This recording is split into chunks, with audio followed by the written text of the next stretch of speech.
Es ist dunkler geworden an diesem Ort. Am 19. Februar 2020 erschoss ein Attentäter hier 9 junge Menschen, tötet dann seine Mutter und sich selbst.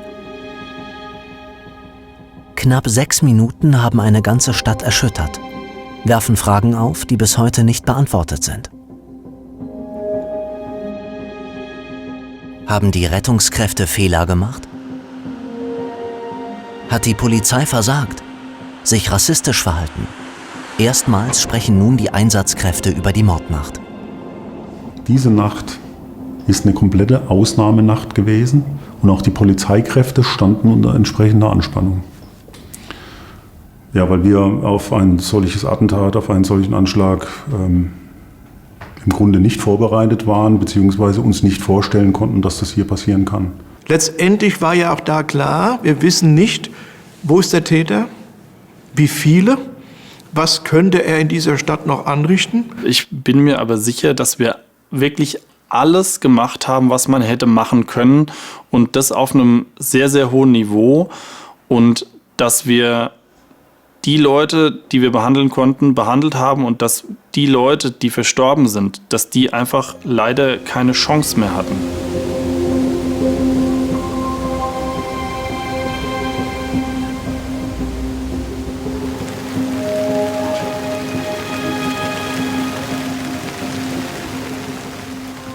Knapp 1,5 Jahre sind seit dem Attentat vergangen. Die Angehörigen finden keine Ruhe. Es geht ihnen heute schlechter als am Tag danach, sagen sie. Denn Versäumnisse der Behörden sind bis heute nicht aufgearbeitet. Serpil Unvar verlor in der Terrornacht ihren ältesten Sohn. Wir haben keine Aufklärung seit 1 Jahr und 3 Monate. Wir schreien, wir kämpfen, alle Familien, wirklich jeden Tag, jede Stunde. Am Ende haben wir wirklich gar nicht, keine Antwort, keine Aufklärung, gar nichts. Ferhat Unvar war 23, als der Attentäter ihn aus nächster Nähe erschoss. Seine Mutter und die Geschwister wissen bis heute nicht, wie genau er gestorben ist und ob er noch hätte versorgt werden können. Was ist passiert richtig? Wer hat Fehler gemacht? Wo war die Polizei? Heumarkt. Eine Straße mit Bars und Spielhallen in der Hanauer Innenstadt. Es ist ein ruhiger Mittwochabend. Ein paar Stammgäste sind noch unterwegs. Auch Tobias R. ist seit etwa 20 Uhr in der Innenstadt. Er hatte den Mordanschlag lange im Voraus geplant, seine Tatorte ausspioniert. Sein Ziel?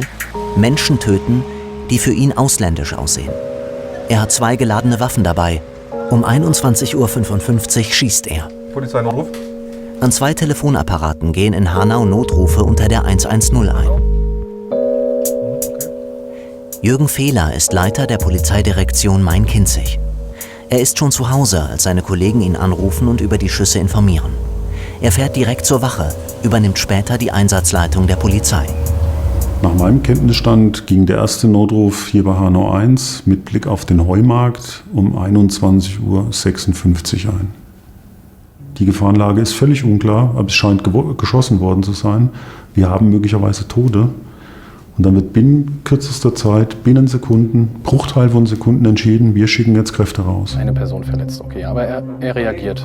30 Kilometer von Hanau entfernt gehen parallel in der Leitstelle Gelnhausen Notrufe vom Heumarkt unter der 112 ein. Dennis Früchtel koordiniert den Einsatz für Sanitäter und Feuerwehr in der Region. Um 21:56 Uhr, soweit ich es jetzt weiß, ist bei uns dann der Notruf, der erste Notruf für uns über die 112 eingegangen. Ich habe schon das Gefühl gehabt, natürlich, die haben wirklich Todesangst. Also er hatte Panik am Telefon.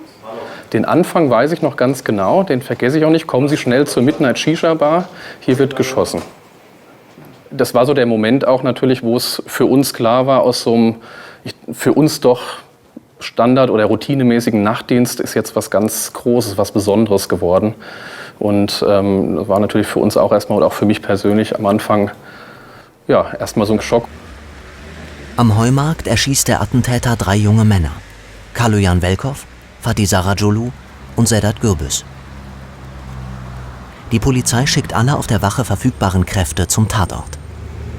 Es sind 2 Funkwagen. 2 Funkwagenbesatzungen. Und die fahren dorthin.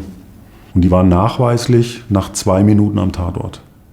Also 4 Menschen, 4 Kollegen kümmern sich jetzt um Erste-Hilfemaßnahme, Sondierung, haben wir noch eine bestehende Gefahrenlage. Gibt es Menschen, die vielleicht schon tot sind? Ist der Täter noch vor Ort? Ist er nicht mehr vor Ort? Zeugenerhebung, wer ist Zeuge, wer ist unbeteiligter Dritter? Bitte entfernen Sie sich hier, weil es wird jetzt ein Tatort. All diese Fragestellungen treffen jetzt erstmal diese 4 Kollegen. Parallel, während ich am Telefon war, hat der Kollege dann die Polizei gleich informiert, dass sie natürlich hinfahren. Die wussten schon davon und waren auch wohl auf dem Weg schon. Und hat dann von uns Rettungskräfte entsandt, also einen Rettungswagen oder mehrere Rettungswagen auch und ein Notarzteinsatzfahrzeug. Die Polizei alarmiert weitere Dienststellen. Auf der Hanauer Wache haben 7 Beamte vorschriftsmäßig Dienst. 2 sind bei einer Bombenentschärfung. Eine Polizistin bleibt allein am Telefon zurück. Draußen rast der Mörder im Auto in den Stadtteil Kesselstadt. Der 22-jährige Willi Viorel Paun hatte ihn beobachtet. Er verfolgt ihn mit dem Auto und wählt unterwegs 3-mal die 110. Aber er kommt nicht zur Polizei durch. Am Kurt-Schumacher-Platz trifft Willi auf den Attentäter. Dieser steigt aus und erschießt ihn mit 3 Kugeln frontal durch die Windschutzscheibe. Willi könnte vielleicht noch am Leben sein, wenn er die Polizei erreicht hätte und die Beamten ihm geraten hätten, sofort anzuhalten, den Täter nicht zu verfolgen. Ein Umstand, welcher die Angehörigen verzweifeln lässt.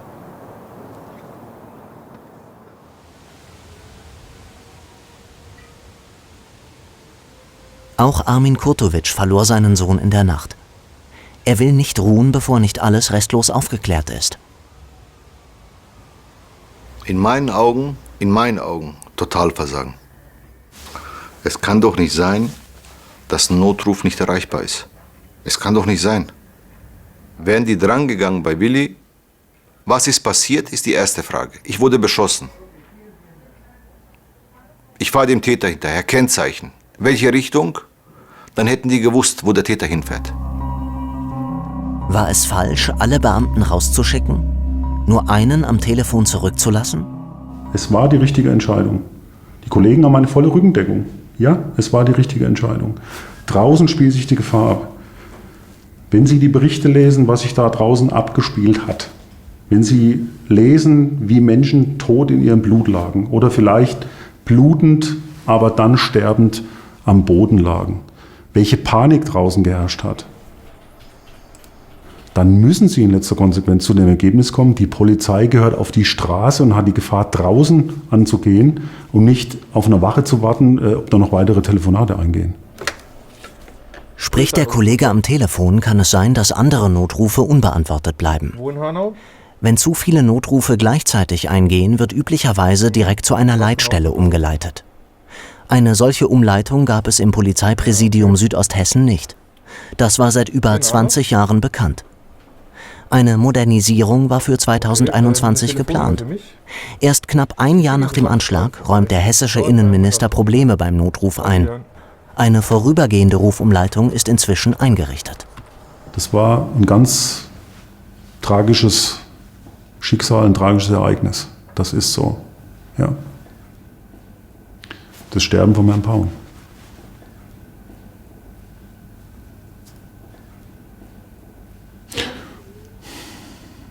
Ja, es berührt schon.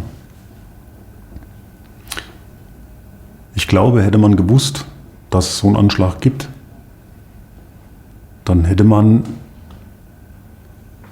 versucht, technisch im Vorfeld alles zu tun, egal zu welchen Kosten, um das entsprechend abwehren zu können. Aber das ist halt eben das, was leider Polizei auch ausmacht. Wir wissen nie, was kommt. Auch die Staatsanwaltschaft Hanau sieht in der Nichterreichbarkeit der Polizei kein strafrechtlich relevantes Fehlverhalten.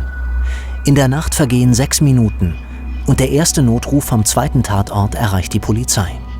Und dieser Notruf geht auch ein, um 22:02 Uhr. Und da kommt plötzlich ein ganz anderer Tatort ins Spiel, nämlich der Kurt-Schumacher-Platz. Sekunden später geht in der Gelnhausener Leitstelle des 112-Notrufes ebenfalls der Erste-Hilfe-Ruf vom zweiten Tatort ein. Das war so für uns der Punkt, da haben wir uns auch wirklich angeguckt, das weiß ich auch noch, der Kollege und ich, der entsprechend das angenommen hatte, wo wir dachten, oh, jetzt haben wir hier eine große Lage, eine sehr umfangreiche Lage. Der Rettungsnotruf 112 funktioniert. Unter dem Polizeinotruf 110 in Hanau jedoch bleiben einige Notrufe unbeantwortet. Wenn die Telefonanlage auf dem neuesten Stand gewesen wäre, mehr Beamte auf der Wache geblieben wären, hätte man die Schüsse am zweiten Tatort verhindern können? Noch mehr Notrufe hätten gar nichts gebracht. Nein, also das ist Spekulation. Das ist reine Spekulation. Es hätte auch den Tatort 2 nicht verhindert. Wenn Sie nur mal die zeitliche Abfolge sehen, der Notrufe. Allein die Tatzeit oder die Notrufzeit 21:56 Uhr. Tatort 1. Und Notruf 2 am Kurt-Schumacher-Platz 22:02 Uhr. Das sind 6 Minuten. Das hätten wir nicht verhindern können.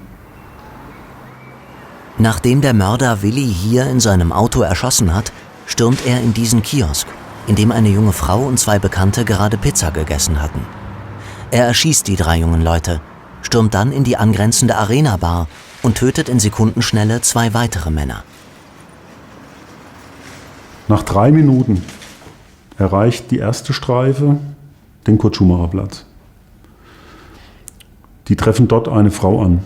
Die Frau flüchtet sich zu Fuß in das Fahrzeug der Kollegen, legt sich auf die Rückbank und schreit nur laut umher, auf meine Freundin ist geschossen worden, die ist tot, hier drin Arena-Bar, da wird geschossen, macht hin, helft mir, helft mir, helft mir. Reißt die Tür auf und springt aus dem Auto wieder raus. Binnen 2 Minuten treffen die 2 Kollegen ein stehendes Fahrzeug am Kurt-Schumacher-Platz an, bei dem die Scheibe eingeschossen ist. Zeitgleich kommt ein Mensch, schwer verletzt, am Hals blutend, aus der Bar, spricht die Kollegen an. Dort wird erste Hilfe geleistet. Die Polizisten sind die Ersten am Tatort. Einer versorgt zunächst den jungen Mann mit der Schussverletzung, legt ihm die Finger in die offene Wunde am Hals. Unsicher und nervös hätte die Polizei gewirkt, sagen die Überlebenden.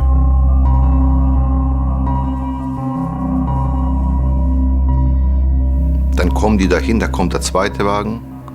Die gehen zu dem Schwerverletzten, dessen Bruder ermordet wurde, und fragen ihn erst nach dem Personalausweis. Die fragen ihn erst nach dem Personalausweis. Und der muss den Beamten erzählen, was passiert ist, und muss sie noch beruhigen. Und dann, 10 Minuten nach der Tat, betreten die Arena-Bar und den Kiosk. Die erste Beamte, die zu meinem Sohn geht, kommt raus und übergibt sich. Aber das ist menschlich. Das würde mir auch so gehen. Das ist alles menschlich. Aber die Frage ist, wieso haben die 10 Minuten gewartet? Das sind Fragen, die möchte ich beantwortet haben. Das sollen die mir erklären. Wenn man nicht weiß, was kaputt ist, kann man es ja nicht reparieren. Und hier ist vieles kaputt. Und wenn daraus Lehren gezogen werden, hat es ja was gebracht. Es totzuschweigen, bringt niemandem etwas. Aus meiner Sicht haben die Kollegen es richtig gemacht. Er hat eine Zeugin im Auto, die er befragen muss, um den Sachverhalt zu erhellen. Er muss sich um den Bruder H. kümmern, der schwer verletzt aus dem Gebäude kommt. Also, ohne auf Verstärkung zu warten, reinzumarschieren. Ist der Täter noch im Objekt? Steht ja überhaupt nicht fest. Besteht noch eine weitere Gefahr, dass ich in einer Art Hinterhalt, in einer Art Falle bin, bei der ich aus einer Distanz angeschossen, erschossen werden könnte. Und nicht nur die Polizeikräfte, sondern Rettungskräfte, Passanten und. Alles, was sich da bewegt. Das spielt alles mit eine Rolle. Es ist dunkel, es ist Blut, es ist Geschrei, völlige Unübersichtlichkeit und alles richtig zu machen. Ich mache den Kollegen keinen Vorwurf.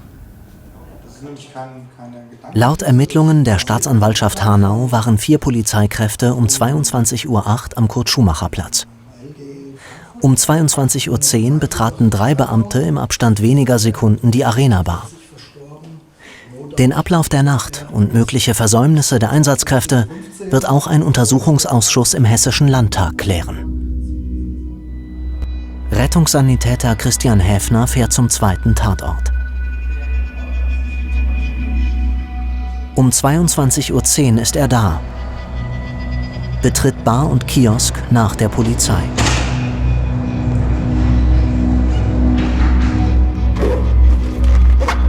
Ich bin ausgestiegen, habe das Fahrzeug vorgefunden, welches da auf dem Parkplatz stand.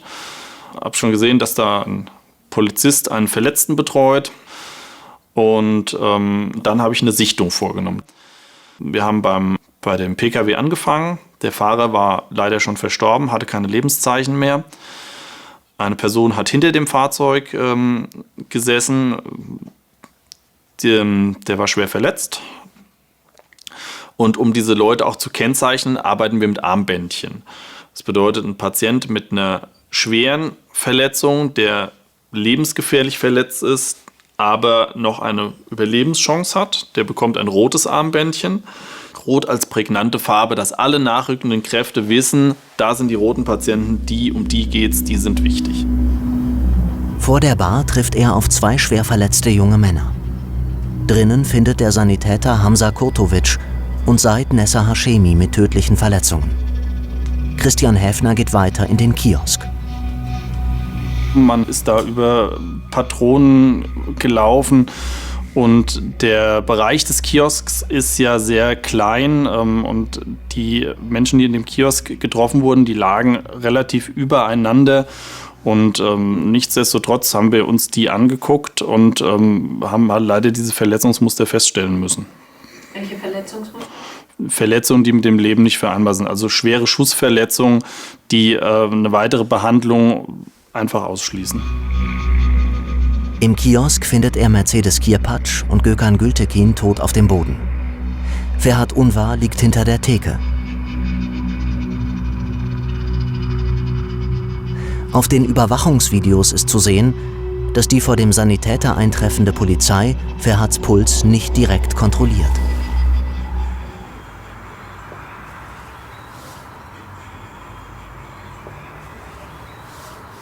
Diese Nacht, also ich war beim Tatort natürlich, wusste ich nicht, was ist passiert. Und ich habe ja Krankenwagen gesehen, Polizei, habe ich ein bisschen mich beruhigt. Aber danach habe ich ja gelernt, also dass keiner guckt ja nach Ferhat. Er läuft ein paar Schritte hinter dem Theke, fällt er runter und stirbt er da ganz alleine. Keiner guckt nach ihm wirklich. Und das tut so weh, dass mein Sohn liegt ja da, also und er steht alleine da. Was hat er überlegt? Es ist besser, wenn er sofort tot, habe ich immer gefragt, war er sofort tot oder nicht? Hat der Polizist, der als erster am Tatort war, seine Pflicht, Patienten sofort auf Vitalfunktionen zu überprüfen, verletzt? Im Ergebnis haben die Kollegen halt das umgesetzt, was notwendig ist. Sicherheit herstellen und sich um die Opfer zu kümmern. Und dass dann Menschen versterben, das ist traurig, aber bittere Wahrheit. Rupert von Plotnitz, ehemaliger Justizminister von Hessen, vertritt zusammen mit einem Kollegen die Angehörigen gegen das Land Hessen. Die Anwälte haben ein Aufforderungsschreiben an das hessische Innenministerium gerichtet. In unserem Schreiben spielt vor allen Dingen ein Fall eine Rolle, in dem ein Opfer des Anschlages bewegungslos am Boden lag, hinter dem Tresen im Tatort Kiosk vor der Arena Bar. Und da gibt es massive Hinweise darauf, dass bereits anwesende Polizeibeamte über den Körper mehrfach hinweggestiegen sind und sich nicht gekümmert haben um die Frage seiner Versorgung, sondern um andere Dinge. Und das ist natürlich auch ein Zustand, der sehr zu beanstanden ist. Auch sein Sohn Hamza sei Opfer polizeilicher Versäumnisse geworden, so Armin Kurtovic. In der Bar hatten er und seine Freunde keine Chance zu entkommen. Der Notausgang war seit Jahren verschlossen. Die Überlebenden da drin, die Überlebenden, sagen, die haben die Schüsse draußen auf dem Parkplatz gehört. Die sind nervös geworden und einer ist aufgestanden, wollte sehen, was los ist. Und dann hat er den Täter reinkommen sehen in den Kiosk. In den Kiosk. Die waren da hinten gefangen. Die sind gar nicht zum Notausgang gerannt, weil die wussten, dass es abgeschlossen ist. Die haben es hinten versucht, sich zu retten. Es gibt ein Tatvideo, ich habe es nicht gesehen, ich kann es nicht sehen. Man sieht, wie mein Sohn versucht, die Tür aufzumachen.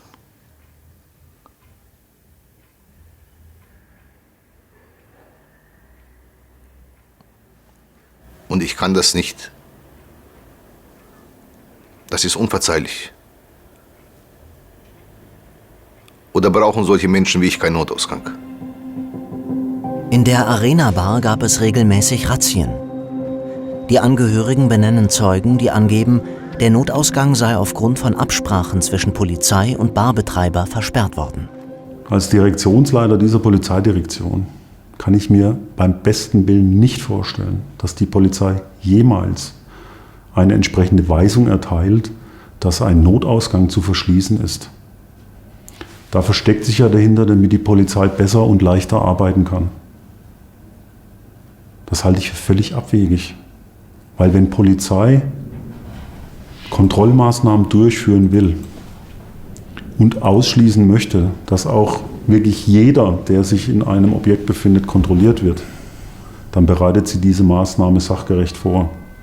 Da gibt es einen Plan für, da gibt es ausreichend Personal für und dann wird das gemacht. Aber Sie glauben doch nicht wirklich, dass ein Polizeibeamter zu einem Wirt geht, den er erstens gar nicht kennt, der uns auch nicht mal wohlgesonnen ist, dem eine Weisung erteilt, pass mal auf, mein Freund, du machst jetzt den Notausgang hier zu, damit wir besser kontrollieren können. Der Innenminister hat zu diesem Problem öffentlich erklärt, 2017 habe die Polizei auch festgestellt, dass der Notausgang nicht so offen und geöffnet war, wie es vorgeschrieben ist. Und das hätten man auch dem Ordnungsamt in Hanau übermittelt. Und dann lautet die Aussage, was dann geschehen sei, wisse man nicht. Und das ist natürlich erstaunliche Auskunft für einen Minister, der für die Polizei zuständig ist. Die Polizei ist für die öffentliche Sicherheit und Ordnung zuständig und muss dafür sorgen. Und wenn sie feststellt, dass ein beanstandeter Zustand weiter fortdauert, ordnungs- und funktionswidrig, dann ist sie in eigener Verantwortung natürlich aufgerufen, für Beseitigung zu sorgen. Auch der verschlossene Notausgang ist Teil der Untersuchungen.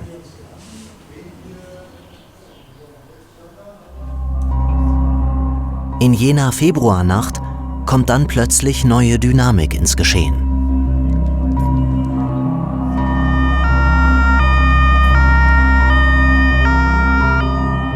Zwei Kolleginnen waren gerade dabei, einen Patienten auf eine Trage zu legen, auf eine Fahrtrage, um den Patienten dann ins Auto zu bringen. Das war für uns klar, wir befinden uns in einer dauerhaften Gefährdungslage. Wir müssen uns beeilen, wir haben Zeitdruck für die Patienten. Es ist natürlich hochgekocht in dem Moment, wo von oben von irgendeinem Balkon dieser Ruf kam, der Täter kommt gerade zurück. Ich habe auch gesehen, dass ein Auto auf diesen Parkplatz gefahren ist und schon Polizisten sich in Bewegung gesetzt haben. Das war ein sehr neuralgischer Punkt in diesem Einsatz, weil dann aus einer diffusen Angst eine reale Angst wurde. Und in dem Moment, wie dieser Ruf kam, der Täter kommt zurück, sind die einfach nur rechts und links zu Boden gegangen, haben sich hingelegt und haben versucht, sich möglichst klein zu machen.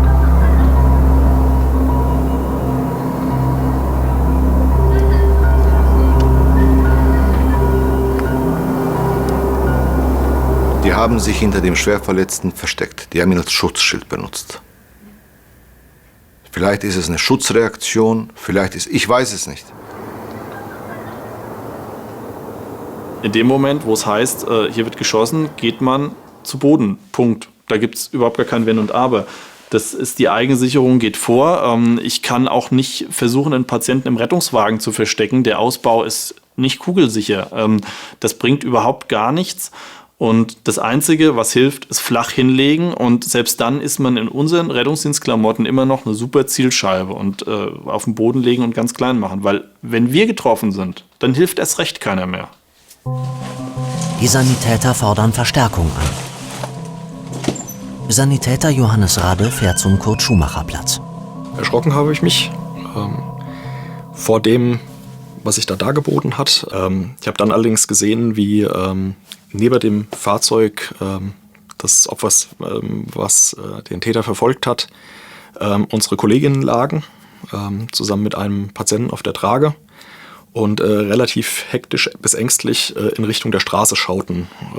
Ich konnte auf der Straße nichts sehen und habe meinem Kollegen gesagt, er soll weiterfahren, weil ich die Vermutung hatte, dass irgendwo da vielleicht der Schütze sei, um das Auto vor die Kollegin zu fahren, dass selbst wenn der Schütze feuert, er nicht genau gezielt vorgehen kann, sondern im Zweifel bei uns auf das Fahrzeug schießt und wir in diesem Schutz erstmal Patienten und auch unsere Kollegin evakuieren können. Polizisten gehen sofort mit der Waffe auf das Auto zu, bremsen den Fahrer. Es ist nicht der Täter. Nach etwa 50 Minuten beenden die Sanitäter ihren Einsatz. 4 Schwerverletzte sind auf dem Weg in Krankenhäuser.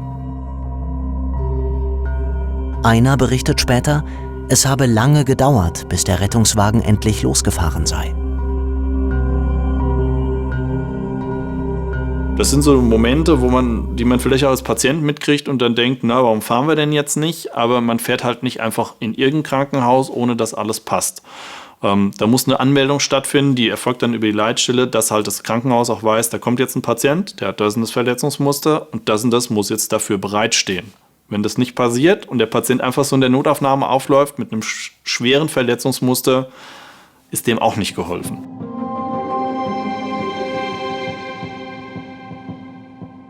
Auf diese Dimensionen kann man sich nicht vorbereiten. Die trifft einen völlig unerwartet. Wir waren dann im Verlauf dann doch leider bei 5 toten, primär verstorbenen Personen, die keine Lebenszeichen hatten. Das hat mich brutal erschüttert. Ich bin mir aber sicher, dass wir wirklich alles gemacht haben, was man hätte machen können und das auf einem sehr, sehr hohen Niveau und dass wir die Leute, die wir behandeln konnten, behandelt haben und dass die Leute, die verstorben sind, dass die einfach leider keine Chance mehr hatten. Der Kurt-Schumacher-Platz wird zum Tatort erklärt. Polizei und Feuerwehr riegeln den Platz ab.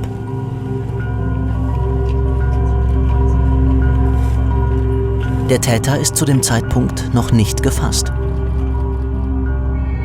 Und ich glaube auch, hätte er sich zwischen die Personen gestellt, die da einfach am Straßenrand gestanden haben, wäre er ja vermutlich gar nicht aufgefallen. Da ist mir nochmal bewusst, so jetzt müssen wir uns selbst erstmal schützen und in welcher Gefahr wir uns alle, also auch Bürgerinnen und Bürger, Angehörigen, befunden haben, vielleicht, wenn das so gekommen wäre, weil er noch so in der Nähe gewohnt hat. Ich glaube, das ist erst da klar geworden, auch mir persönlich, nachdem ich es gehört habe. Kurz vor 23 Uhr entdeckt die Polizei das Auto des Täters in der Nähe seines Wohnhauses, nicht weit vom Tatort. Um 23:30 Uhr übergibt sie den Einsatz an Spezialkräfte, darunter das SEK Frankfurt. Erst gegen 3 Uhr morgens stürmen die Spezialkräfte das Täterhaus. Sie finden die Mutter erschossen im Bett. Der Täter liegt tot im Keller. Mitte Juni 2021 stellt sich heraus, dass hessische SEK-Mitglieder in rechtsextremen Chatgruppen verkehren. 13 dieser Mitglieder waren in Hanau im Einsatz. Haben rechte Gesinnungen die Abläufe in der Nacht beeinflusst? Auch das soll der Untersuchungsausschuss im Hessischen Landtag klären. Viele Angehörige haben sich inzwischen an den Tatorten eingefunden. Sie werden mit einem Bus in eine Polizeisporthalle gebracht. Zu diesem Zeitpunkt hoffen viele noch, dass ihre Kinder, Geschwister, ihre Mutter noch leben. Auch Serpil Unvar sitzt stundenlang verzweifelt in der Turnhalle. Warum waren wir in Halle, verstehe ich ja nicht wirklich. Ich verstehe nicht, warum. Mein Kind liegt hier und ich bin ja bei der Polizeihalle. Das kann ich ja nicht verstehen, warum. Dass die uns nicht sagen, dass unsere Angehörigen tot sind. Mein Sohn ist um 0:35 Uhr im Krankenhaus für tot erklärt worden. Um 1:30, 2 war es, 1:30, 2, kommt der Polizeibeamte in die Halle und ruft uns durch. Und ich sage ihm, hier bin ich bin der Vater, das ist die Mutter, das sind die 2 Brüder. Ich komme gleich zu Ihnen, bleiben Sie ruhig sitzen. Wir kommen gleich. Und es ging dann so bis 6:30. Ich bin jede Stunde vorgesagt, wo ist mein Sohn? Sagen Sie mir doch bitte, wo er ist. Ich fahre ins Krankenhaus, ich will wissen, wo er ist. Um 5:30 erzählen die mir noch, die Polizeistreife ist unterwegs, um den Verletzten zu identifizieren. Weil es würde ja nichts bringen, uns in ein falsches Krankenhaus zu. Und um 6:30 kommt er rein und fängt an, runter zu lesen, wie eine Lektüre. Die haben es nicht geschafft. Bap, bap, bap, bap, bap, bap, bap, die Namen.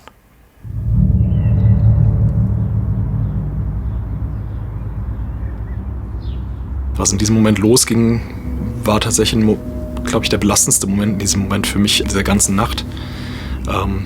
Ich müsste jetzt lügen, wie viele Leute dort waren. Ich hätte jetzt auf 60, 70 geschätzt, die alle gleichzeitig anfangen zu schreien, zu weinen, sich auf den Boden zu werfen.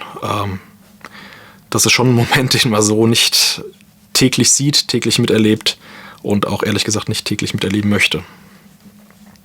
Weil man den Schmerz, den die Leute dort haben, in gewisser Weise auch, wenn man jetzt nicht direkt beteiligt ist, absolut nachvollziehen kann.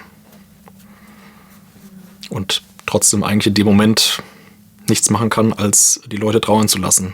Und zu gucken, dass Leute sind teilweise kollabiert, dass man denen hilft, aber man kann in dem Moment nichts tun für sie.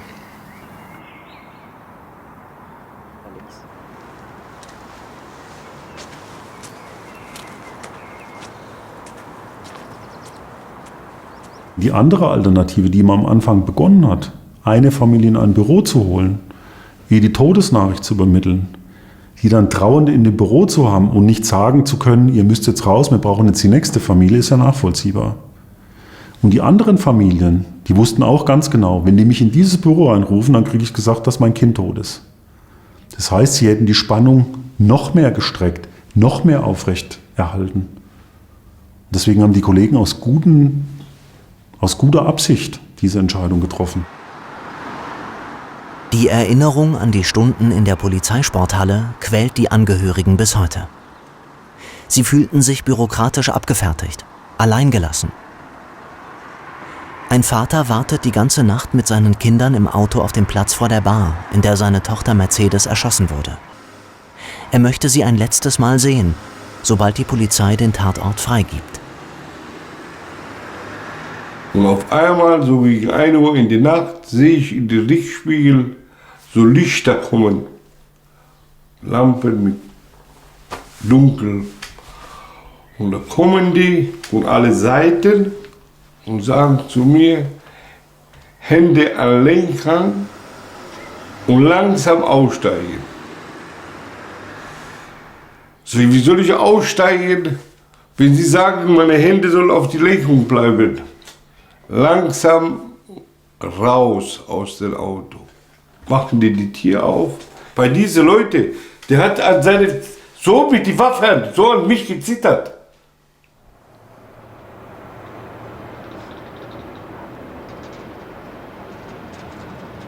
Mit Blick auf mehrere Tote in dieser Nacht, mit Blick auf einer hochdynamischen Lage, ist es auch klar, dass die Kollegen da ganz robust rangehen und eine Kontrolle durchführen.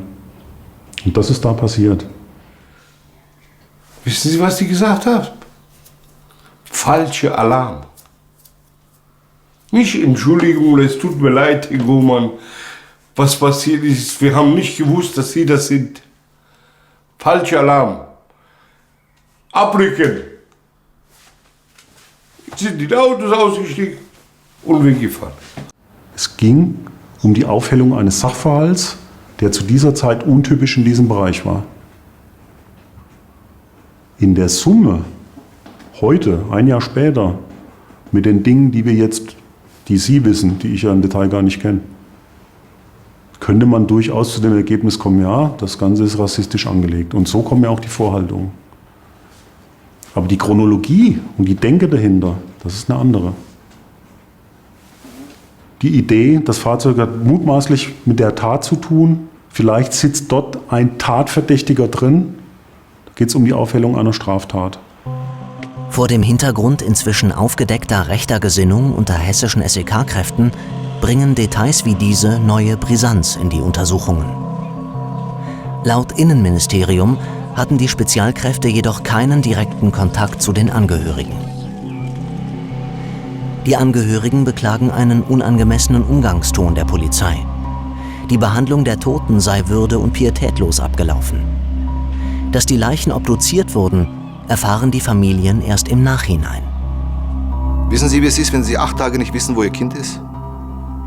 8 Tage. Und dann bekommen Sie das eiskalt serviert. Wie ein Tier aufgeschlitzt. Diesen Anblick bekomme ich nicht mehr aus meinem Kopf.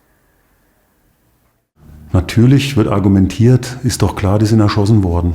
Ja, das kann man so sehen. Es ist aber nicht klar, ob alle mit derselben Waffe erschossen wurden.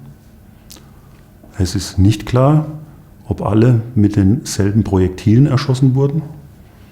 Es ist nicht klar, ob die alle aus einer Richtung erschossen wurden, was für einen Täter spricht oder, wenn die Schusswinkel unterschiedlich ausfallen, für mehrere Täter spricht. Also auch genau das, was die Opferfamilien im Grunde auch wissen wollen. War es ein Täter oder waren es mehr Täter? Und gerade heute, mit Blick auf, was war in der Bundesrepublik Deutschland, Lübcke, NSU, die Fragestellung, haben wir ein ganzes Netzwerk an Terroristen, ob links, ob rechts, was auch immer. Die Fragestellung kommt doch immer hoch. Der 43-jährige Täter hatte den Mordanschlag über Monate genau geplant. Er hatte seitenlange Anzeigen mit Verschwörungstheorien und später rassistische Vernichtungsfantasien an den Generalbundesanwalt und die Staatsanwaltschaft Hanau geschickt. Er hatte psychotische Züge. Er besaß einen Waffenschein. Warum wurde er nicht überprüft? Wenn er in einer staatsanwaltschaftlichen Akte geführt wird, heißt es noch lange nicht, dass wir als Polizei darüber Kenntnis haben. Wenn jemand politisch motiviert unterwegs war und es ist entsprechend beanzeigt worden, dann ist es aus meiner Sicht vielleicht relativ leicht, einen Entschluss zu ziehen. Wenn aber ein Mensch so noch nicht aufgetreten ist, sondern wegen anderer Delikte möglicherweise Erkenntnisse hat, Diebstahl, Sachbeschädigung, das lässt nicht auf eine rechte Gesinnung oder Rassismus schließen. Wenn eine Staatsanwaltschaft so eine Anzeige bekommt und sie liest und dann als offensichtlich blödsinnig und keinen Anlass für Ermittlungen bietend einstellt, reicht das. Das ist nicht einfach, weil da hat man es natürlich auch damit zu tun, ab wann interveniert man, ab wann interveniert man nicht. Aber ich kann mir schon vorstellen, dass man darüber nachdenken muss, wenn solche Schreiben an Staatsanwaltschaften ankommen, ob man nicht zumindest eine Regelung vorsehen sollte, dass man mal bei der zuständigen Waffenbehörde nachfragt, ob so einer zum Beispiel eine Waffenbesitzkarte hat. Das haben nämlich sehr viele Täter dieses Typus. Jemand tötet deinen Sohn und sagt, wir haben keine Fehler gehabt. Doch, ihr habt ja Fehler gemacht. Waffenbehörde hat Fehler gemacht, Polizei hat Fehler gemacht. Überall, es gibt ja überall Fehler, volle Fehler. Warum ist das so schwer, wenn man sagt, okay, Entschuldigung, die kommen ja nicht mehr zurück. Wir haben Fehler gemacht, aber wir passen ab jetzt wirklich mehr. Ist das so schwer?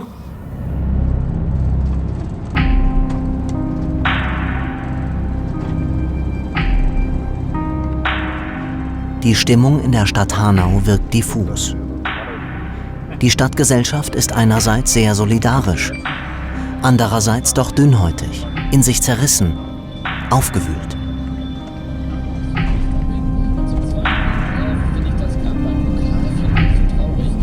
Also wir haben viele rein hypothetische Gefährdungen von einem dem anderen gegenüber. Ich mache es fest an dem Drohschreiben gegen Moscheen.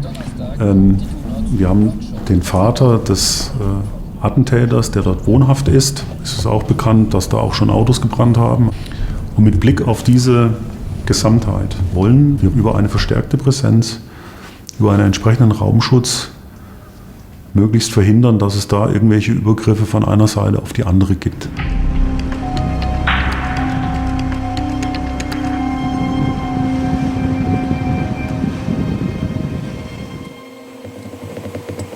Rassismus ist ein Thema, was bei mir nicht nur Beklemmung auslöst, sondern was mich wütend macht, weil das einfach ein normales Zusammenleben unmöglich macht.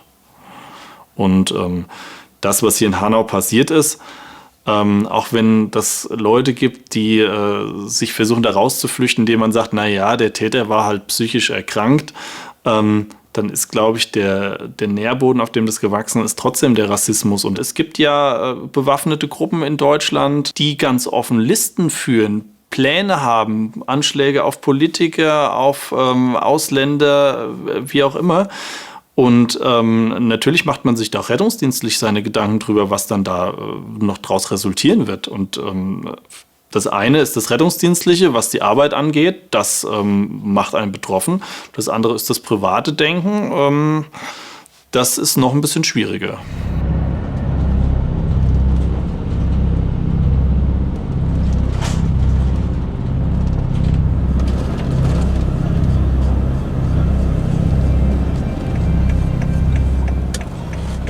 Also einen richtigen Abschluss kann man, glaube ich, schwerlich finden. Oder so. Ich weiß auch nicht, ob man ihn jemals finden wird. Prinzipiell ist das Attentat für uns alle, wie auch für die Angehörigen, für auch die Leute der Feuerwehr, der Polizei oder auch die Leute in den Krankenhäusern ein Teil des Lebens. Und das wird man immer erinnert und das wird auch ein Teil des Lebens bleiben. Und was auch gut ist, immer wieder daran erinnert zu werden, um halt sowas zu vermeiden, dass es nochmal zu sowas kommt.